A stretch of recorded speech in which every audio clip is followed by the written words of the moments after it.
এইপিনে জামুগুৰি হাটত শ্ৰীমন্ত শংকৰদেৱ সংঘৰ ৰাজ্যিক অধিৱেশনৰ প্ৰস্তুতি তুংগত উঠিছে। ঢলাইবিলত 6, 7 আৰু 8 ফেব্ৰুৱাৰীত অনুষ্ঠিত হ'ব মহাপুৰুষ শ্ৰীমন্ত শংকৰদেৱ সংঘৰ 95 সংখ্যক ৰাজ্যিক অধিৱেশন। অধিৱেশনখনি সফলভাৱে অনুষ্ঠিত কৰিবলৈ শ্ৰীমন্ত শংকৰদেৱ সংঘৰ সেৱক সেয়িকাসকলে দিন ৰাতি একাকাৰ কৰিছে সকলো যাৱতীয় কাম-কাজ। অধিৱেশনস্থলীত শ্ৰমদানো কৰিছে জামুগুৰি হাটৰ বাকুলা গাঁৱৰ ইছলাম ধৰ্মীয় লোকসকলে।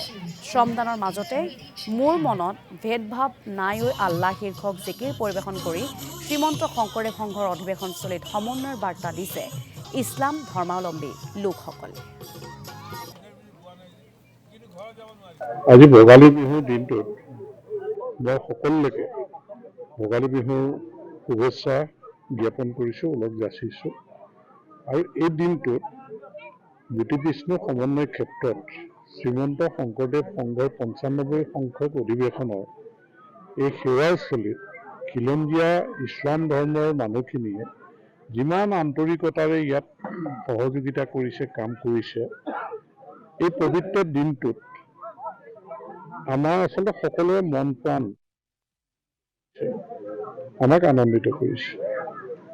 এইটোৱে লাগে, আজি গুৰুজনাই ধৰ্ম প্ৰচাৰৰ জৰিয়তে গোটেই জাতিটোক একত্ৰিত কৰি ইয়াত বসবাস কৰা সকলো জাতি জনগোষ্ঠীৰ মানুহক একত্ৰিত কৰি বৰ অসমখন যি গঢ়ি থৈ গৈছে, পাহাৰ ভৈয়াম জনজাতি উপজাতি